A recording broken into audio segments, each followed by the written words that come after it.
What's going on, guys? My name is Arrow, and in today's video we are talking about the Cobra Lash League Start Day 3-ish update, and there's a lot to talk about, so let's get into it. So, for starters, for some people, Cobra Lash was a rough league start. It seems like I did not do a good enough job explaining some of the difficult mechanics for new players, and I've learned a bit of a hard lesson that as I grow in size, I get more and more new players who watch my channel, and I need to do a better job of explaining the intricacies of the build. So for starters, one of the things we had a lot of issues with was Trinity. Now, this wasn't even my idea. John Rohn suggested this, and it ended up being an awesome addition to the leveling process. However, a lot of people struggle to figure out how to use Trinity properly, and I should have done a better job explaining the way it works and how to properly balance it. I saw somebody sent me a thread from Reddit where people were saying that Trinity doesn't even work on Cobra Lash, and it had all sorts of upvotes.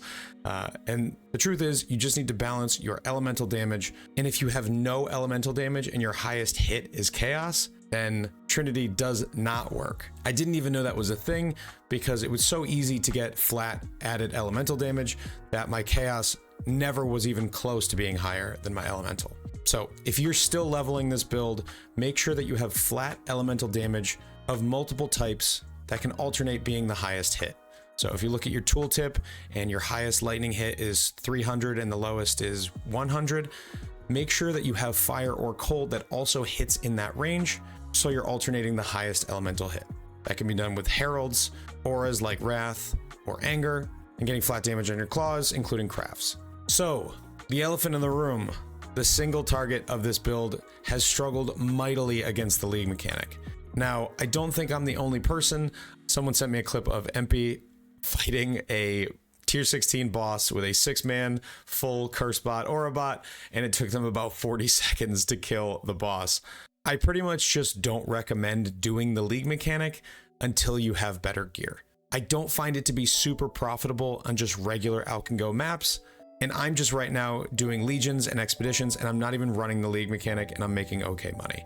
A massive setback on day 1 and 2 was trying to do the league mechanic too much and it killing me over and over again and getting very, very frustrated. And I think a lot of you had that problem as well. So the single target damage, what is the solution? Unfortunately, there's no ballista that we can just throw into this build and give it more single target. You have to get better gear. You have to upgrade your weapon. You have to get a 6-link. You have to get all your clusters. Now, let's briefly touch on the clusters. Again, a lot of folks saying this build is bait, it can't be done. I paid 40C for all 6 of my cluster bases combined. Can't make 40C by the time you get to level 90, you're gonna be in trouble.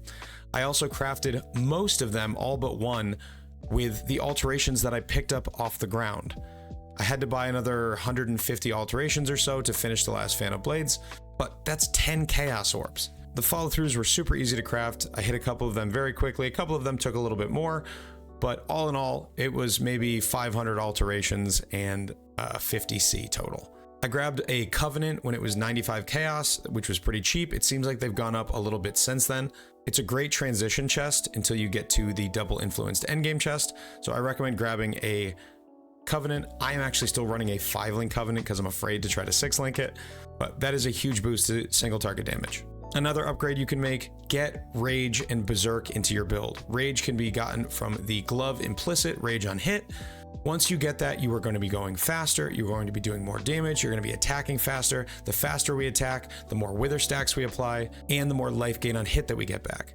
And then Berserk is an absolute godsend for single target. If you want single target damage, especially on things like map bosses, charge up your Berserk while you're running, you come up against that super tanky rare or tanky map boss, and Berserk adds a ton of damage. So let's jump into the POB and talk about some of the things that I've changed. Okay, let's start with the Wildwood Ascendancy. So I started with Oath of the Magi on the Warden. Oath of the Magi was phenomenal for leveling. I actually didn't have any sockets in my gloves or boots for a while. I just foregoed some of the sort of utility skills, and I didn't even use an instant move skill. I just had Whirling Blades and all of the movement speed from Nightblade plus the boots plus Oath of the Magi. I was flying. It was a lot of fun, and this was super nice early. I then went Coated Blade and Nature's Concoction and used a variety of tinctures while leveling up through the mapping while clearing out my Atlas, and it was pretty good. Nature's Concoction gives you really good uptime on 2 of your flasks, including some increased effect, so I had an Onslaught and a Move Speed flask there. But ultimately, in the end game, once you have some currency and you can afford to buy some charms, they're not too expensive, but you can look to spend somewhere between 20 and 40 C on a pretty good one. You can definitely snipe them for cheaper, but in the end game, you definitely want to be the Primalist. Number 1, the Wildwood Rucksack, which is 20 inventory slots, actually is way better than I thought it would be. I thought I would get annoyed by having to manage another inventory, but it actually functions pretty nicely. It's just basically an extension of your existing inventory, but sometimes I do close it by accident and forget that there's stuff in there. After that, I have 2 of the charms. I have not found the final boss yet, mostly because in tier 16s I'm not doing the league mechanic, but in these slots we will talk about what I am using and what you can use to make your build stronger. Number 1, Wither on Hit. I did have 2 of these. I'm in the process of testing a different one, but Wither on Hit allows you to basically get the effect of the Forbidden Flesh and Flame Jewels for Pathfinder and Nature's Reprisal without needing to spend all that currency because they're super expensive. So I did have 2 of them, and the one I have here is only 8%. So that's not great.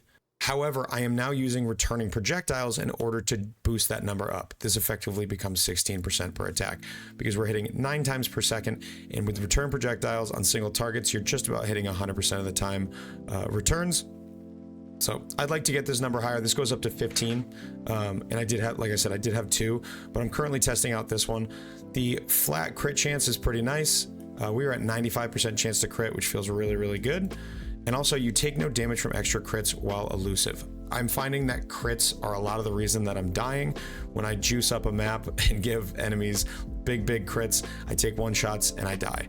Even in the relatively early gearing of this, if you stand there and face tank and you're hitting a lot, you're getting a ton of life gain on hit. You can see this. This doesn't even include return projectiles, so it's actually over 2,000 life per second. So no extra damage from crits is really, really strong. What I really would like is no extra damage from crits and inflict withered, but there wasn't a single one on the market. So a few things that you can look for in charms.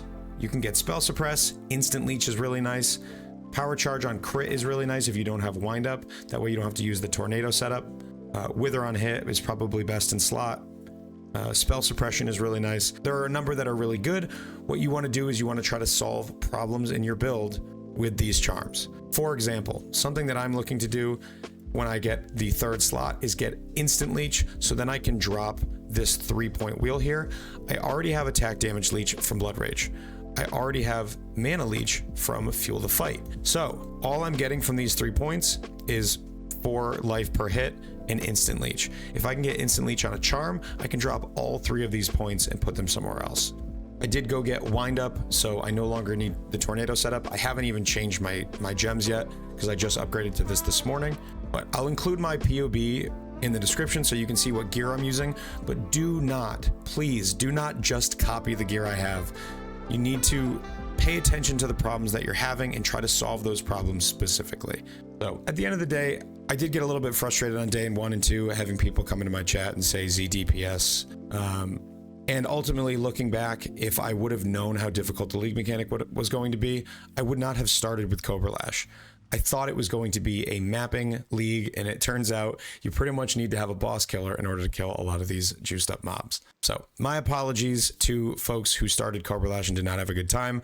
That is never my intention. I do not make clickbait builds. I try to make builds that are fun. Anyone who spent any time around my channel knows that is my main goal. So if you have questions, I will do my best to answer them. Stop by my Twitch, twitch.tv/AER0___. I've answered somewhere in the realm of 10 to 20 million questions in the last couple of days. I'll be live for the rest of the day today after this video comes out. So stop by and say hi and maybe say something nice to me or drop that Twitch Prime. So again, apologies if you do not have a good league start. I'm doing my best to make it right. I'm still playing Cobra Lash. I could have re-rolled. I chose not to, and trying to make this build the best it can be. So link to the POV in the description. Check that out. Stop by my Twitch if you have questions. And as always, take care.